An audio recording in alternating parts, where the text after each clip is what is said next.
여보세요? 박희준입니다.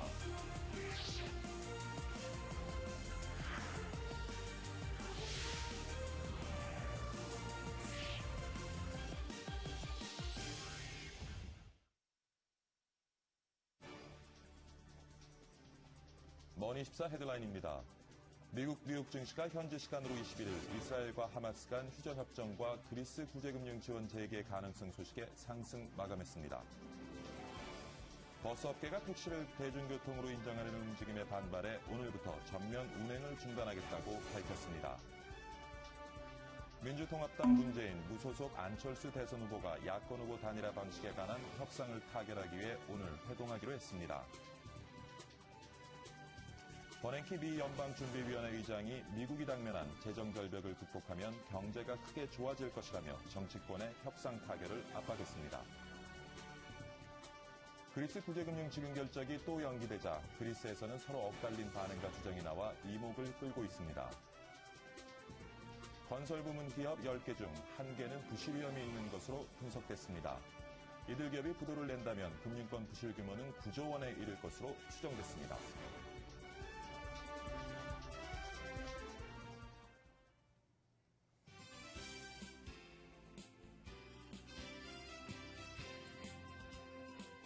네, 시청자 여러분 안녕하십니까? 11월 20일 목요일입니다. 박희준의 여보세요, 박희준입니다. 택시를 대중교통 수단에 포함시키는 내용의 법률 개정안이 어제 국회 법사위를 통과했습니다. 그러다 전국 버스 사업자들이 여기에 항의하면서 파업을 결의했고요. 오늘 아침 버스 없이 한산해진 거리가 되는 것 같습니다. 그 덕에 발이 꽁꽁 묶인 서민들만 피해를 입고 있습니다. 지금 논란이 커지고 있습니다. 과연 택시가 대중교통인가 하는 논란이 있고요. 누구를 위한 법 개정인가? 대선을 앞둔 표심 잡기에 서민들만 희생되고 있는 것은 아닌가? 많은 목소리들이 나오고 있습니다. 여러분은 어떻게 생각하시는지요? 전화 주십시오. 이번 개정안 통과, 과연 타당한 것인지, 택시를 대중교통으로 인정하고 보조금을 지원하고 혜택을 줘야 하는 것인지 의견 주시기 바랍니다. 오늘 답답한 분들 많으실 텐데요. 2002-2000-4974부터 5번까지 2대의 전화 열어놓겠습니다. 시청자 여러분과 함께하는 박희준의 여보세요. 여러분의 목소리 기다리도록 하겠습니다. 전화 기다리면서요. 먼저 글로벌 마감 시황부터 살펴보겠습니다. 박지은 외신 캐스터가 준비하고 있죠. 박지은 캐스터. 네, 시황센터입니다. 추수감사절을 하루 앞둔 뉴욕 증시 오늘 강보합권에서 출발을 했습니다. 상승폭을 조금 늘렸다 줄였다 하면서 장중 내내 큰 움직임은 보이진 않았습니다. 호재를 살펴보면 먼저 주요 지표들을 들 수가 있습니다. 실업수당 청구 건수가 감소한 것이 호재로 작용했습니다. 또 힐러리 클린턴 국무장관과 이집트 외무장관이 이스라엘과 하마스의 휴전을 선언하면서 증시가 더 탄력을 받았습니다. 자세하게 살펴보겠습니다. 조금 전에 마감한 뉴욕 증시 마감 상황입니다. 3대 지수 모두 강보합권에서 마감이 됐습니다. 다우지수 0.38%, 48.38포인트 소폭 오르면서 12,836.89, 나스닥 2,926.55에서 마감이 됐습니다. S&P 500 지수 역시 빨간불 켜면서 1,391.03 기록했습니다. 이번에는 유럽 점검해 보겠습니다. 유럽 주요 증시들 사흘 연속 상승세로 마감했습니다. 상승폭이 그리 크지는 않았지만 주요국 증시들 모두 상승세, 강보합권에서 마감이 됐습니다. 그리스 구제금융이 지연될 것이라는 우려가 나오기는 했지만 이런 불안감을 딛고서 오른 채 마감이 됐는데요. 유로존 재무장관 협의체인 유로그룹과 국제통화기금은 그리스에 대한 구제금융 지원 그리고 부채 조정 방안에 대해서 이견을 좁히지 못했고 곧 다시 논의를 재개할 것이라고 밝혔습니다. 유럽 증시 자세히 보시겠습니다. 영국 FTSE 지수 큰 변동은 없었습니다. 5,752.03 기록했고요. 독일 닥스 지수 7,184.71 나타냈습니다. 프랑스 까크 지수 0.44% 소폭 상승하면서 3,477선에서 마무리 지었습니다. 전날 마감한 아시아 증시도 살펴보도록 하겠습니다. 주요국 증시들 역시나 빨간불 환하게 켜주면서 오름세로 장 마쳤습니다. 일본 증시 어제를 제외하고는 연일 오르더니 2개월 만에 최고점까지 치솟았습니다. 10월 무역 수지가 넉 달 연속 적자를 이어가서 엔화 가치를 하락시켰고 이로써 수출주가 강세를 보이면서 일본 증시 상승을 이끌었습니다. 자세히 보시겠습니다. 일본 니케이 지수 0.87% 오르면서 9,222.52 기록했고요. 중국 상해종합지수와 홍콩 항생지수는 1% 넘게 꽤 크게 올랐습니다. 각각 2030.32 그리고 21,524.36에 거래를 마쳤습니다. 어제 외환시장 환율 확인하겠습니다. 전날 우리 시장에서 원달러 환율 1원 오른 1,083.2원에 거래를 마쳤습니다. 지금까지 시황센터에서 전해드렸습니다.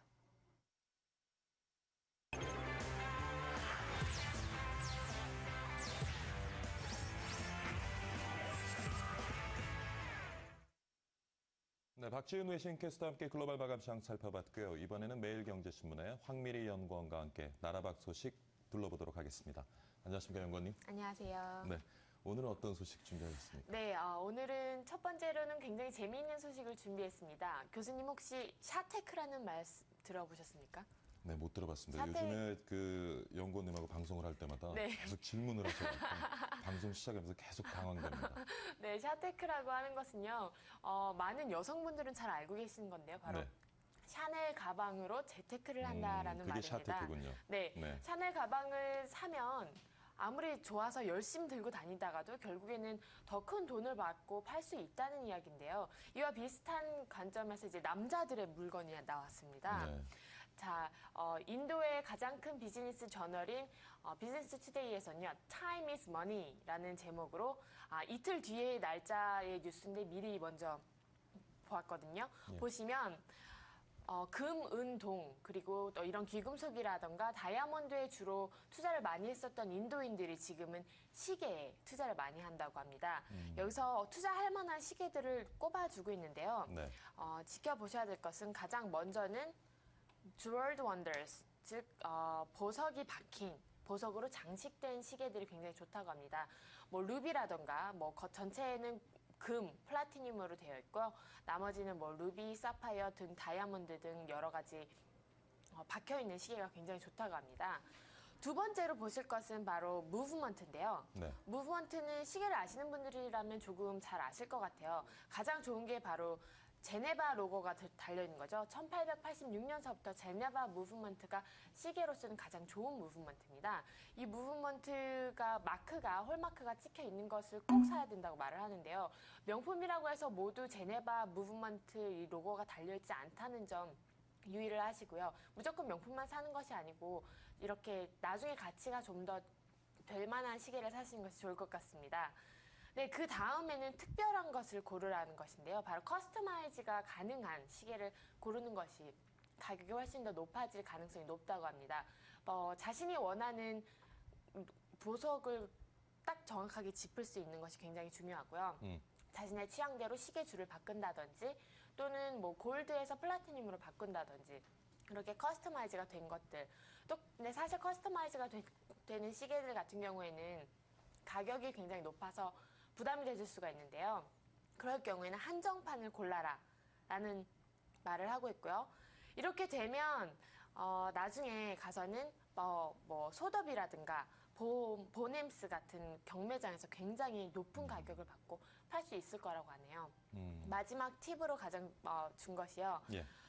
4년에서 5년에 한 번씩 서비스를 맡겨야 된다는 것인데요. 이거는 많은 분들이 잘 모르시고 있는 것 같아요. 저 같은 경우도 시계를 서비스를 맡긴다는 생각은 예. 잘 하지 않잖아요. 시계 같은 경우는 보통 배터리를 가는 때만 가거나 근데 또 명품 시계들 같은 경우는 배터리가 필요 없으니까 예. 열심히 태움만 감아주는 걸로 만족을 하시는 분들이 많은데요. 시계도 자동차와 마찬가지로 오일을 갈아줄 필요가 있다고 합니다. 그래서 4년에서 5년에 한 번씩 오일을 갈아주면 좀 더 값어치가 있는 시계 재테크가 될 수 있다는 뉴스입니다. 네. 황 연구님 평소에 영어 발음을 듣다가 배터리 발음을 들으니까 좀 혼란스럽네요. 네. 네. 두 번째 아이템은 어떤 아이템 준비하셨습니까? 네. 두 번째 아이템은 바로 내년 소규모 비즈니스가 성장을 하려면 어떻게 해야 할까라는 뉴스가 있어서 한번 뽑아봤는데요. 예. 2014년도에는 과연 소규모 비즈니스들을 위해서는 어떤 일을 해야 할까? 많은 분들이 고민을 하시게 됩니다. 요즘 계속 많은 분들이 창업을 하시고 또 창업을 하셨더라도 이런 소규모 분들 같은 경우에는 문제가 있거나 성장이 멈췄을 때도 컨설팅 업체에 의뢰하기는 굉장히 어렵지 않습니까? 그래서 미국에서는 소규모 업체들을 위해서 과연 어디다 투자를 하는 것이 맞는 것인지에 관한 뉴스를 보도했습니다. 네. 네, 보시면 다른 것보다는 뭐 인력을 늘린다던가 다른 것보다는 가장 중요한 것이 바로 모바일 테크놀로지, 즉 모바일 기술을 사용한 것이라고 나와 있는데요. 지금 현재 상황을 보시면요. 현재는 많은 65%의 소규모 비즈니스들이 PC를 사용을 하고 있고요. 예. 또 51%는 스마트폰을, 13%는 태블릿을 이용해서 모바일 기술들을 활용하고 있다고 하는데요. 20%나 되는 분들이 아무것도 활용하지 않고 있다라는 결과가 나왔습니다. 바로 그저 매일매일 그냥 장사를 하시는 느낌으로 하시는 분들이 많은데요. 이제는 시대가 바뀌었습니다. 가장 주목해야 될 것이 바로 모바일 테크놀로지라고 발표를 했는데요. 또 소셜 미디어를 이용하는 것도 굉장히 좋다고 나와 있습니다. 네, 소셜 미디어를 사용하실 때 현재 같은 경우는 42%가 페이스북을, 41%가 링크드인을, 25%가 구글 플러스를, 22%는 트위터를, 14%는 핀터레스트를 사용을 하고 있는데요. 한국 같은 경우도 그렇고 미국 같은 경우도 그렇고 많은 사람들이 사용한다고 해서 무조건 페이스북이나 트위터만 고집하는 것이 아니라요. 정말 자신의 비즈니스에 적합한 고객들이 있는 곳을 찾아가는 것이 가장 중요하다고 보고 있습니다. 소규모의 비즈니스 하시는 분들 꼭 염두에 둬야 될 아주 도움이 되는 정보 같고요. 네, 그렇습니다. 마지막 소식은 어떤 소식 준비하셨습니까? 네, 제가 또 질문으로 시작을 할 수도 있겠는데요. 당황스럽습니다. 예. 네, 교수님 혹시 2012년이라는 헐리우드 영화 보셨나요? 어떻게 제가 꼭 모르는 것, 안 본 것만 그렇게 골라서 물어보시는 못 죄송합니다. 봤습니다. 예. 2012년이라는 영화는 저는 봤는데요. 바로 종말에 관련된 것이죠. 이 영화가 나오게 된 계기 자체가 마야 문명에서 2012년 12월 21일이 지구의 종말이 올 것이다라는 여러 예언들이 있어서 이것을 바탕으로 해서 만들어진 헐리우드 영화인데요. 사실 마야 사람들의 경우는 그것이 아니다. 마야의 달력은 5,200년을 주기로 하고 있습니다. 5,200년을 주기로 하고 있는 것 가운데 첫 번째 주기가 끝나고 다시 새로운 주기가 시작되는 시점일 뿐이다라고 이야기를 하고 있는데요. 이 헐리우드 영화 덕택에 사실 마야 민족이 머물렀던 마야 문명이 있었던 과테말라 지역, 멕시코 지역 등은 지금 굉장히 핫한 곳이 되고 있고 이익이 톡톡히 보고 있다고 합니다. 바로 관광객들이 굉장히 많이 늘어나는 것인데요. 과테말라 같은 경우는 사실 많이 시설이 개발되어 있지도 않고 해서 많은 분들이 찾아가지 않고 있는 관광 지역 중에 하나임에도 불구하고 올해 약 200만 명의 관광객이 들렀다고 합니다. 이것은 바로 마야 문명, 즉 2012년에 종말을 예고했다는 그 마야 문명을 직접 눈으로 보기 위해서 정말 종말을 할 것인가 어떤 클루를 찾기 위해서 가시는 분들이 굉장히 많다고 해요. 그래서 많은 분들이 이곳에 들리기도 하고요. 또 미국에서는 봄방학 때 가장 많이 가는 여행지인 곳 중에 한 곳으로 멕시코의 캔쿤이 있습니다. 예. 이 캔쿤에서도 마야 민족을 활용한 그런 마케팅을 하고 있는데요. 바로 마야 달력의 끝, 12월 마야 달력의 끝이라는 행사를 치르기도 하고요. 과테말라 5개 지역에서는 각각 마야 달력의 끝을 맞이하는 그런 어떤 행사들을 함으로써 많은 사람들을 이끌고 있다는, 많은 사람들을 모으고 있다는 소식입니다. 바로 영화 한 가지가 이렇게 정말 수많은 이익을 낳을 수 있는 이런 경제 상황을 볼 수 있는데요. 우리나라도 정말 좋은 영화가 많이 나오면서 더 많은 관광객을 이끌어낼 수 있지 않을까 하는 생각을 한번 해봅니다. 네, 오늘도 톡톡 튀는 재미있는 외신 잘 들었습니다. 저도 내일 질문 준비할 테니까 긴장하시고요. 예, 오늘 알겠습니다. 수고 많으셨습니다. 수고하셨습니다. 네, 매일경제신문 황미리 연구원과 함께 외신 살펴봤습니다.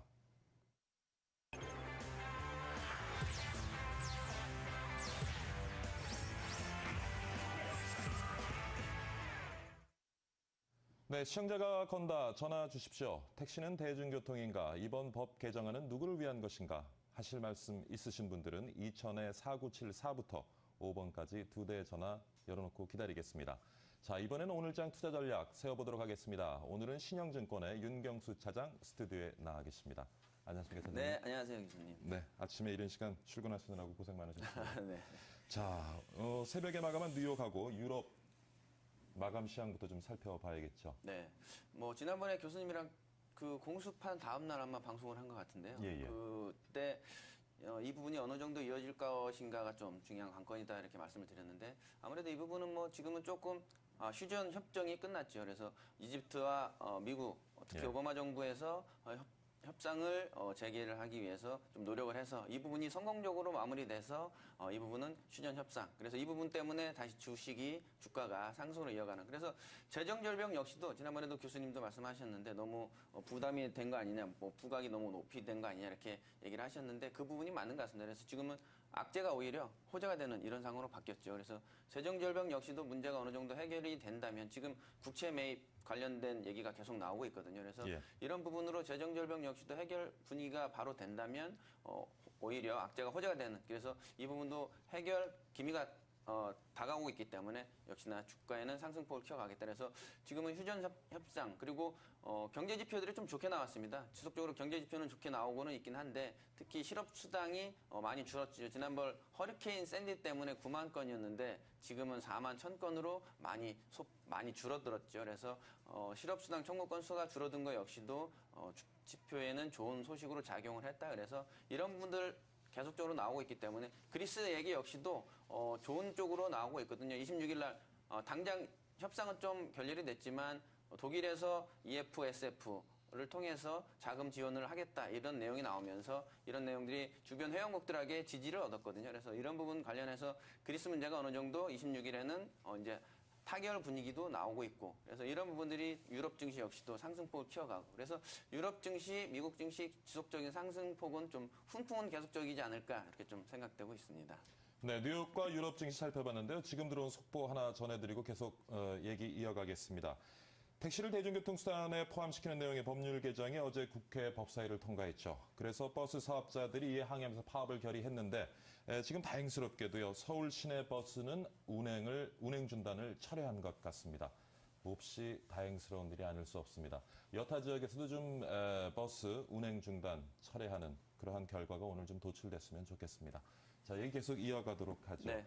사실 미국에서는 이제 21일 목요일부터 추수감사절이 시작이 네네. 되고요. 본격적인 이제 쇼핑 시즌에 들어가게 되는데 이것도 좀 뉴욕 증시에 뭐 더 나아가서는 우리 증시에도 좀 영향을 미칠 수가 있겠죠. 네, 맞습니다. 소비자 심리 지수가 좀 중요한 역할을 한다 이렇게 보여지는데 예. 82.7로 나왔더라고요. 그래서 지난달에는 82.6, 예상치가 84인데요. 예상치보다는 좀 못 미치지만 지난달보다는 좀 소폭 상승폭을 키워왔다. 그래서 이런 부분들이 그 블랙 프라이데이 그러니까 블랙 프라이데이 소비 시즌이죠. 소비 시즌에도 좋은 영향을 미칠 것 같다 이렇게 보여지고 있고요. 지금 블랙 프라이데이는 이제 그 장부에 적을 때 검은색 잉크가 흑자고 빨간색 잉크가 적자거든요. 그래서 레드 잉크는 적자, 블랙 잉크는 흑자.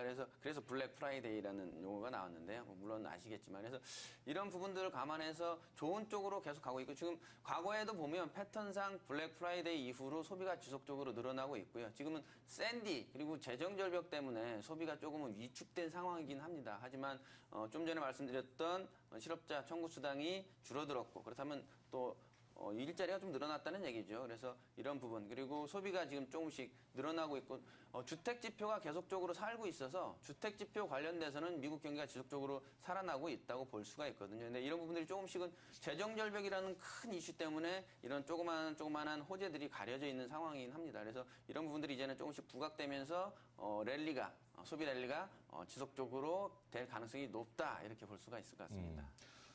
지금 뭐 소비 랠리를 얘기를 하셨는데 그렇다면 가장 큰 수혜 업종, 수혜주는 어떤 것을 우리가 좀 고려할 수 있을지? 네, 요새는 뭐 계속 IT 얘기들을 계속 하더라고요. 예. 제가 다른 프로에도 삼성전자를 추천을 해드리긴 했었는데 아무래도 IT가 계속적으로 좀 갈 가능성이 높고요. 블랙 프라이데이 때 할인 품목 중에 가장 많은 할인 품목을 차지하는 게 또 IT 관련 품목이라서 이런 부분들을 감안한다면 IT 관련된 업종은 충분히 추가 상승 여력을 좀 보여질 수가 있다. 그리고 지속적으로 말씀을 드리지만 4차 양쪽 완화 정책 얘기도 좀 나오고 있고요. 오퍼레이션 트위스트, OT3라고 하죠. OT3도 나올 가능성이 높고요. 그래서 이런 부분 관련돼서는 미국의 통화가 계속적으로 늘어나기 때문에 이런 통화가 늘어나면 미국의 소비 시즌 플러스 국내에도 자금이 들어올 가능성이 높아서 그리고 국내 쪽으로 보면 또 연기금 이런 부분들이 지속적으로 자금을 투여를 하고 있죠. 그래서 이런 부분 관련돼서 IT는 지속적인 상승세는 좀 보여질 수가 있다. 당분간은 좀 상승세. 하지만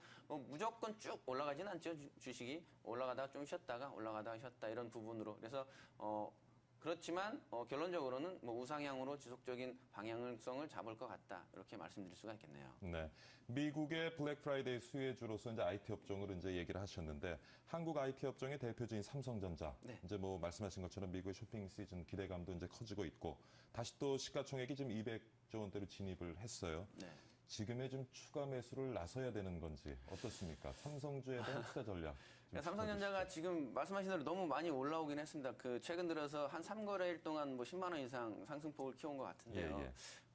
차트를 좀 잠깐 보여드리면 뭐 볼 수가 있으면 좋을 것 같은데 예.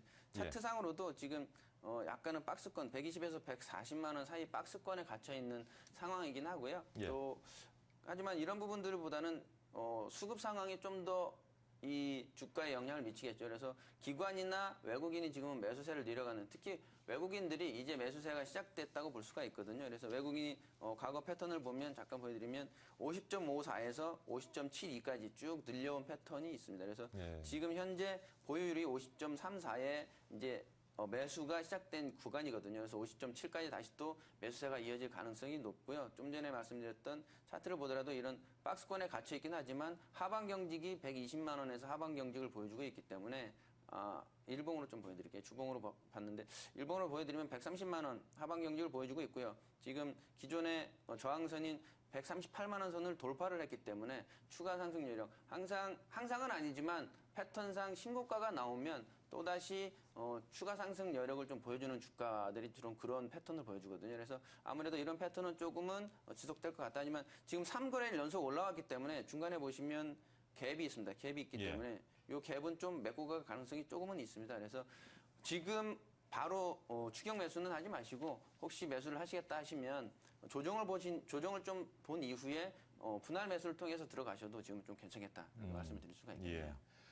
어제 또 유로존 재무장관 회담에서 그리스 지원에 대한 합의를 이끌어내는데 실패한 것이 원인이 됐는지는 모르겠습니다만 네. 우리 증시도 1880선으로 다시 조금 내려왔는데 네. 오늘 어떻게 좀 전망하시는지요? 오늘 뭐 조금은 우리가 지금 계속적으로 미국 증시랑 커플링 현상, 전형적인 커플링 현상을 보여주고 있어서 이 부분도 제가 차트를 잠깐 보여드리고 말씀을 드릴게요. 예. 차트를 보여드리면 왼쪽, 오른쪽 이렇게 두 개로 좀 보여드릴 텐데요. 예. 왼쪽이 미국 지수고요. 오른쪽이 국내 종합 지수거든요. 그래서 지금 차트상 보면 모양새가 뉴욕 증시 바닥 찍고 올라가고 있는 모양새고요. 그에 예. 따라서 우리도 바닥 찍고 올라가고 있는 모양새. 그래서 지금은 전형적인 커플링 모양을 보여준다. 그래서 미국 증시 따라서 가긴 가거든요. 예. 그래서 미국 증시 지난번 어저께 좀 많이 상승폭을 보였죠. 우리나라 증시가 말씀하신 대로 그리스 문제 때문에 갑자기 오후에 하락폭을 키웠기 때문에 이 부분이 조금은 악재로 작용을 했었는데 제가 처음에 말씀드렸듯이 그리스 문제는 26일 날 독일에서 EFSF 기금을 늘리는 얘기가 나왔기 때문에 그리스 문제는 어느 정도 해결됐다. 그렇다면 하락의 악재로 쓰였던 재료는 이제 소멸됐다. 이렇게 볼 수가 있죠. 그래서 지금은 미국 증시를 따라가는 가능성이 높다. 그래서 지금은 국내 증시 좀 상승폭을 키워갈 가능성이 높다. 이렇게 볼 수가 있겠네요. 네. 네, 오늘 신영증권의 윤경수 차장과 함께요. 오늘장 같이 한번 전망해봤습니다. 이른 아침 수고 많으셨습니다. 네, 감사합니다. 네, 오늘 그 택시를 대중교통수단에 포함시키는 내용의 법률 개정안이 어제 국회 법사위를 통과했습니다. 이에 반발해서 이제 버스 사업자들이 항의하면서 파업을 결의했는데요. 다행스럽게도 서울시는 버스 운행이 재개되는 것 같습니다. 파업을 하지 않는 것 같습니다. 정말 다행스러운 일입니다. 자, 박희준의 여보세요. 1부 마치겠습니다. 잠시 후 2부에서는요. 무너진 일본 경제 전문가와 함께 집중 분석해보고요. 최근 서울시가 이제 대형마트 주류 접근성 최소화 가이드라인인 것을 이제 제정을 하고 그래서 이제 시장에서 좀 주목을 받고 있는데 어떤 내용을 담고 있는지 그리고 실효성이 있는지 같이 한번 살펴보도록 하겠습니다. 채널 고정해 주시고요. 잠시 후 2부에서 다시 찾아뵙겠습니다.